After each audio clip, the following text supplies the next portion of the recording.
Jim Tankersley, New York Times. Hi, Mr. President, thank you. Oh. You speak a lot at these summits about the power of democracies to solve big problems. But I'm curious, in these meetings with world leaders, how are you explaining the possibility that American democracy could cause a global financial crisis if the debt limit is breached next month? And I'm wondering if you are offering them assurances that whether it's by invoking the 14th Amendment or anything else, you will take whatever steps you need to make sure that doesn't happen. First of all, it would be a very serious circumstance if we didn't pay our debt for the first time in 230 years. That'd be a serious problem. So far, there's been very little discussion, and they all know what's going on, about whether or not we're going to default on our debt. Number two. Number three, I can't guarantee that they wouldn't force a default by doing something outrageous. I can't guarantee that. Number four, I'm looking at the 14th Amendment as to whether or not we have the authority. I think we have the authority. The question is, could it be done and invoked in time that it would not be appealed and, as a consequence, past the date in question and still default on the debt? That's a question that I think is unresolved. And so the point is, I'm hoping, and I believe that when we sat in the room with all the leaders from Mitch McConnell on, and they said, we will not default, period. We will not default. That's what all, including Kevin McCarthy, said, we will not default. And so I'm assuming that we mean what we say, and we'll figure out a way to not have to default.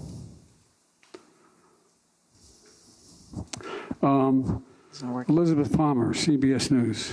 This is the last question, sir. Good afternoon, Hey. Mr. President.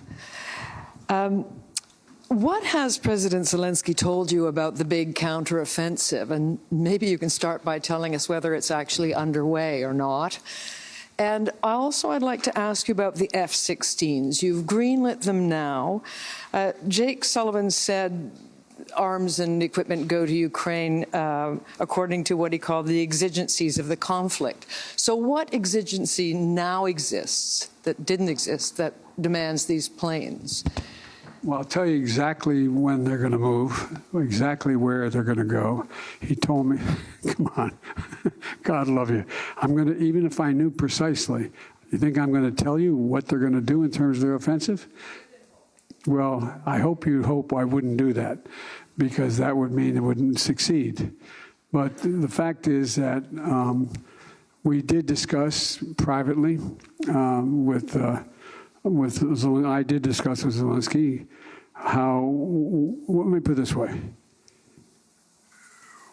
We and our NATO allies know how many brigades they have trained, know what the status of those brigades are, and have an expectation as to what their likelihood of succeeding are. We don't know that for certain. War is uncertain. War is uncertain, not to state the obvious. So, and it will proceed. I can't, even if I think I do know, but I'm not going to tell you, because that would not be a smart thing to do either. So having said that, the expectation and hope is that they will be successful in that it'll make it clear to Russia that the cost, for example, Bakhmut. Bakhmut is a discussion about whether or not it's been lost or whatever.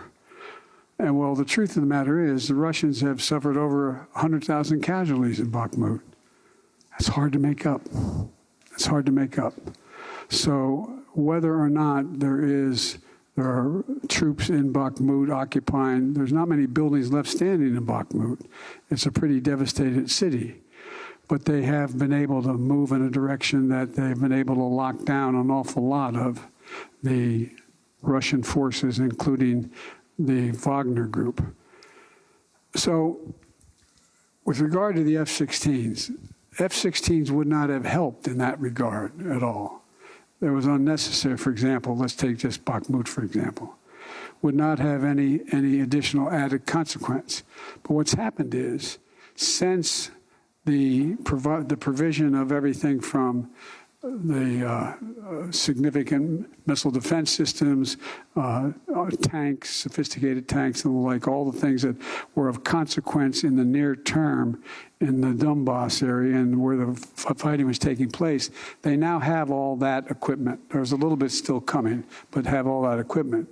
What's going to happen, though, is if they continue to do well, they're going to be in a situation where you're going to have the Russians being able to stand off at a greater distance from maintaining their headquarters and other things which are out of range of certain of the existing capacity they have.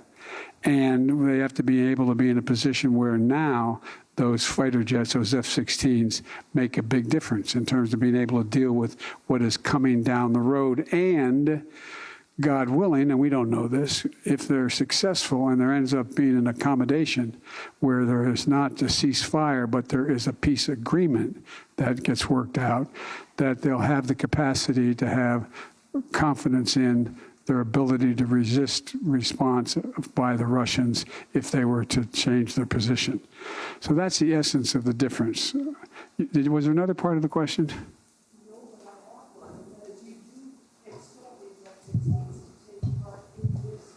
No, not the percent. I don't expect the F-16s to take part in the existing. Let's assume that it's not, but let's assume tomorrow the offensive was started, or in a week or 2 or 5 or 7 or 10. It's not highly unlikely they would take place in that context, but it will take place in the context if they're successful in the near term. They're going to then continue to have to fight with the Russians who have headquarters beyond where they are now, not able to reach by the existing capacity that exists in their arsenal.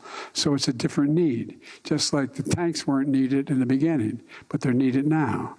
And so that's the nature of the change. What assurances do you have that providing F-16s won't escalate this war? I have a flat assurance from Zelensky that they will not use it to go on and move into Russian geographic territory. But wherever Russian troops are within Ukraine and the area, they would be able to do that. Thank you all very, very much. Appreciate it.